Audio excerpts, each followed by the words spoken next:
In the famous TV show Pose, the straight working class character called Stan has a romantic affair with a trans character Angel. Stan appears to be quite nervous and even frightened by the attraction he feels for Angel. So, what is Angel for Stan? Is she just a curiosity, a fetish, or trans women are actually Stan's type, but he has just been refraining that attraction for trans women? This is the topic of today's conversation with the Greek-born anthropologist Manolis, currently living in Amsterdam. The discussion touches on several concepts, but I can assure you that if you watch it all the way to the end, you'll get to make sense of so many things, and you'll be surprised how many of them actually apply to you. We will start the conversation with the difference between gender and sex, and then we will see how that influences on our types and fetishes. Enjoy. Usually what we mean, or what we would mean when we say there's a difference between gender and sex, is the fact that gender is, your gender identity is understood as this like collection of a lot of the cultural understandings around what it means to be male or female, masculine or feminine. So how you dress yourself, how you style yourself, what kind of hair you have, how you move your body, what kind of expressions you use. So it's your representation in the society. Yeah, and a lot of these things are slotted then into, some are masculine, some are feminine, some are a little bit in between. So your gender identity is very much this kind of way you are yourself in your everyday life. So how you perform yourself, how you present yourself, how you show yourself. And that then is understood as a combination or a distinction between masculine and feminine. Right. However, the other kind of broad category that is commonly talked about is the sex. And sex is a sex identity refers to a more kind of, biologized, and I say that with quotation marks, biologized understanding of your gender. So indeed, how your body has morphed. So what are your primary sexual morphological characteristics? And by that, I mean your physical kind of markers of gender. So breast, vagina, penis, hair growth, chromosomes, all these things that are very much set and seen into a body. Research has shown that there's at least 5 different sexual combinations within people. The highest statistical percentage of people have a common set of traits that make them a man and a common set of traits that would make them a woman. However, there is a good percentage, so 10 to 12% of people that have a combination of very biological traits of man and woman that don't match this statistical understanding. So your sex, so your maleness, your femaleness, comes out on multiple levels in your body. The chromosomes are kind of the first signal of gender. It's XX or XY. However, some people have XY or are missing a chromosome, so they have like X. And that can lead to different expressions of then the next level, which is hormones. There's estrogen, there's testosterone, and both men and women have both hormones. Intersex people are defined as people that have some form of alternative configuration of these traits from the traditional kind of maleness and femaleness that matches on each level. And that could mean that they experience different sorts of bodies. However, it's not unnatural. It's something that's naturally occurring, but just at a smaller percentage. If I'm a male and I dress as a woman, then my sex is male, but my gender would be whatever I want it to be because I just decide to express myself as a woman, correct? And I think you're getting to the exact point where this kind of understanding of gender and sex as being kind of separate categories is hard. This is kind of a simple, common way. However, we're starting to shift away from it in science, but also in everyday life. A lot of queer communities will tell you that this kind of spectrum view of gender and sex are not that useful because indeed, if I am identifying more and more as gender non-conforming or transgender, that is something that could affect just my sex, just my gender, but usually it's a combination of both. Okay. And if you're trying to kind of argue what part of that identity is my gender and what part of that identity is my sex, because I don't take hormones, but I still want to be called she, her, hers, that those are my pronouns, then someone asks, well, why don't you take hormones? Why don't you go through the gender reattribution surgery to also have breasts? Well, because that's a part of my own decision, right? It's my body, it's my makeup. Um, I mean, my morphological makeup, and I experience it the way I want to. For me, it might be completely correct to live my life as a woman without breasts. There's many women that are born women through their XX chromosome and their primary sexual characteristics and then lose their breasts because of one way or another. Does that make them less of a woman? Some people might want to dress a certain way, and that doesn't mean that it changes their rooted biology. So I can wear makeup, but still identify as a male. You know, in my passport, I have male, and I have no problem with that. But I want to wear makeup and wear heels, and that's my problem. So it's easy in terms of that. So now we can understand why these processes exist. However, I think we try to move past this because it doesn't really work that well anymore, that these two spectra of gender and sex, because they interact so much. And that also means that we're moving past these two kind of labels of transgender and transsexual. Transsexual is actually a word that's outdated. It's not really used anymore. You would use the category trans. That's the more common term. So no second part of the word, just trans. And that's an umbrella term again for non-binary identities, for intersex identities, for gender non-conforming identities, for gender fluid identities. So, you know, it's just a set of words to make it easier to talk about ourselves, but what they mean necessarily can depend on who you are. Got it. But I guess the point here is that there is such a wide variety of genders, sexes, and that results into a wide variety of types as well, yeah? So my curiosity here would be, what are we attracted by? Like, do we have a certain type, or we change our type? This difference between liking someone because you like the type, or liking someone as a curiosity. So a type is something that we very commonly talk about, like, oh, he's not my type, she's not my type, this is not something I like. And it sounds like it's very set in stone. However, a lot of psychological experiments have shown that it's really hard to pinpoint someone's type, because a type can involve so many things. Indeed, very quickly, it's physical characteristics, so other bodies, how people look, but also how many times have you heard that my type is someone who's funny, someone intellectual, or a specific age group, or So a specific racial characteristic or body type. There's just so many levels. If we just talk about body type, leaving out the personality for the moment.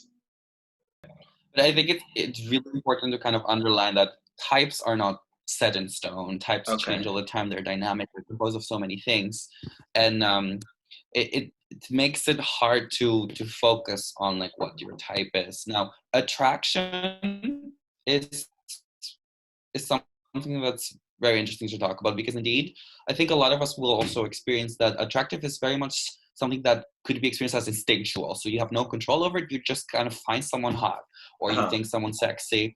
And sometimes you're even confused by yourself as to why you think this specific person or this activity is sexy. Like, where's that coming from?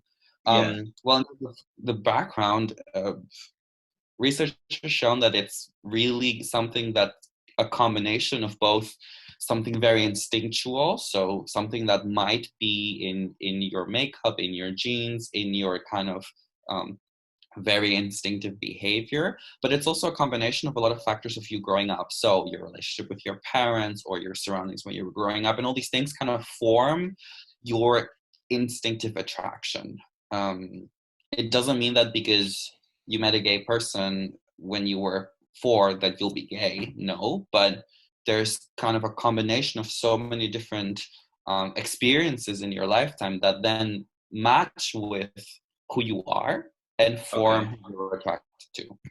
It's interesting because you mentioned the word fetish, and I think it could be useful to reflect a little bit on fetishes, because I want to be careful when associating being attracted to people of the same gender or transgender people with fetishes.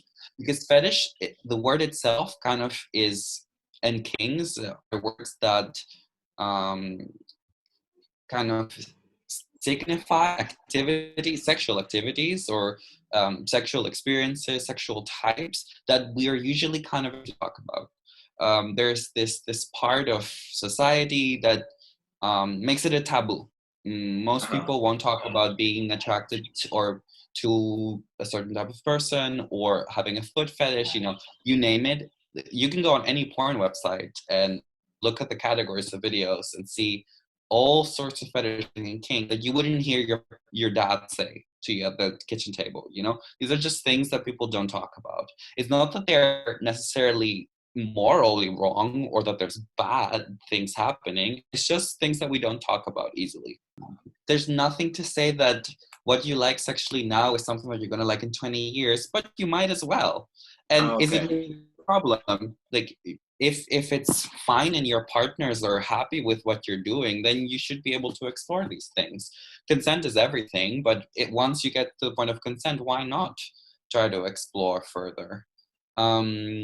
And I think we all have some kind of fetish. And I'm a person that believes that everyone can enjoy a little bit of BDSM or a lot, but it's Yeah. just most people are not, they don't think that it's something that they can explore or that they can talk about or that they can communicate about. So usually it's kind of left for porn websites and weird porn categories that people will look up like crazy. Uh-huh. So maybe to connect it to the trans identity now, indeed, like go to any porn website.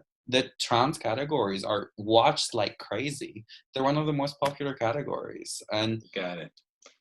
it's this kind of problem also with our community where bodies and trans bodies are very quickly sexualized. So it becomes something that remains on the porn website category, but people will never talk about. So even if you're attracted to trans bodies, or you like watching trans porn, it will be very, very hard for you to actually say to your friends that, hey, I might be attracted to trans people or a specific person because they're trans.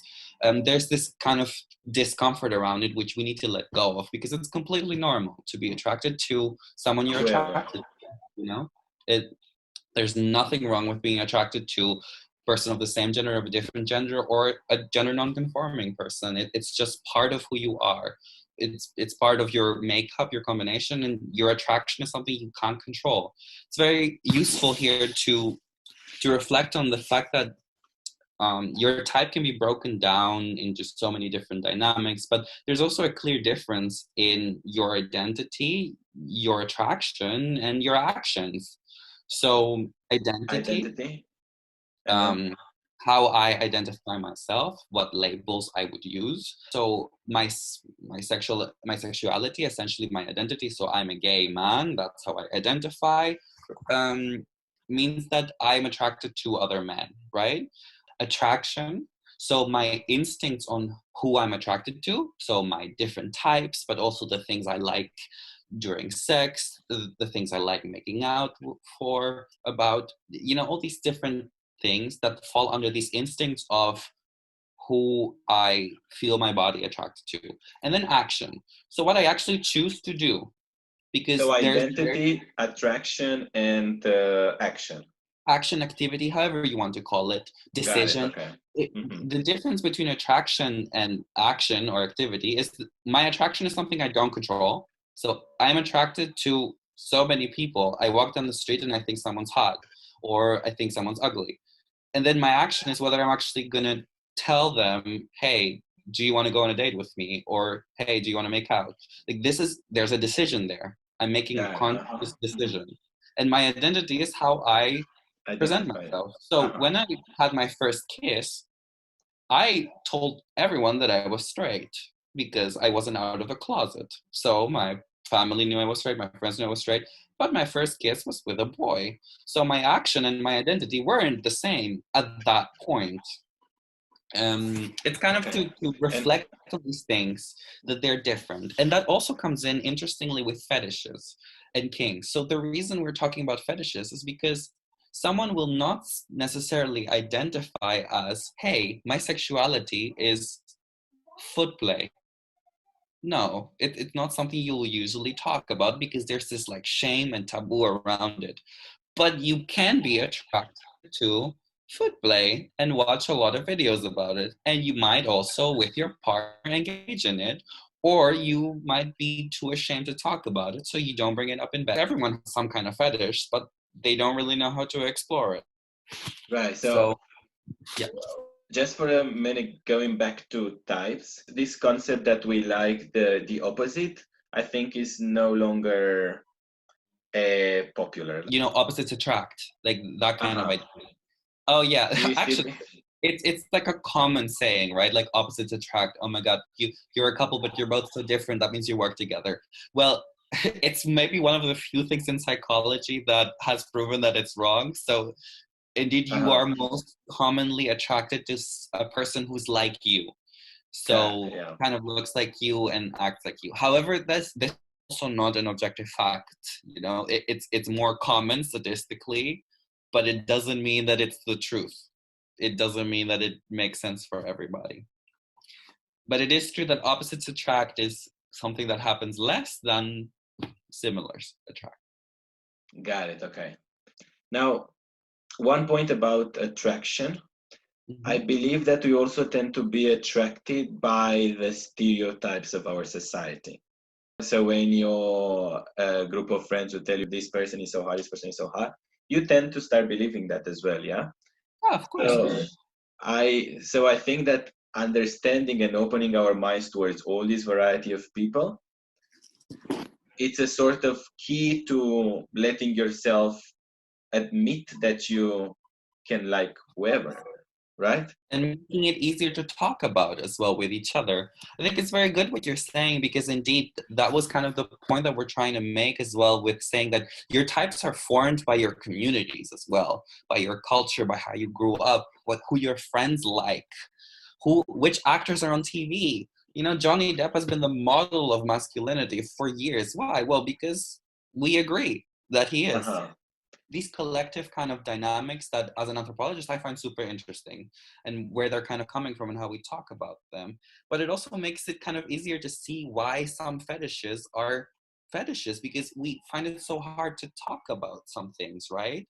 But actually, because, so I think that fetishes would be what you like and don't see in the society. So that's why you kind of try to hide them. When your type and what you are attracted by, like what you tell people that you're attracted by, would be the stereotypes. Well, not necessarily, but this is like a tendency. Pragmatically, these are like fetishes and types. It's the same thing. It's things that you like to do, people that you like to interact with, people that you like to have sex with. You know, it's kind of the same thing at the end of the day, as terms, as categories, but kind of how we use them in our daily lives makes them different. So indeed, it's much easier for me to say now that, hey, I like this muscled up beefy dude, than, hey, I like someone who cross dresses for fun. And I think we shouldn't be afraid to admit that. We should just admit it. Open yourself up, you know, allow yourself to feel things you are uncomfortable feeling, and find a place where you can actually talk about these feelings. Got it. And it's also important to understand that you are not everyone's type. Yeah. And that's, no matter who you are, you will never be everyone's type. Unfortunately. I'm sorry, Ryan Gosling. I know you think that everyone is into you, and a lot of people are, but no, there's always going to be someone who's not. In conclusion, people have so many sexual desires that they are yet not exploring, simply because they perhaps feel too ashamed to talk about them. It's sad to see that trans people are still seen as fetishes in many cases, because perhaps they are not as popular as gays are, for instance. Feel free to share your opinion in a comment below and subscribe to this channel should you want to see more interviews with experienced people on queer life topics. I'll see you next time. Natural nature, biology, like, you're denying your biology when you wear makeup. I was like, oh, really? Does that make me a woman? No, it doesn't matter.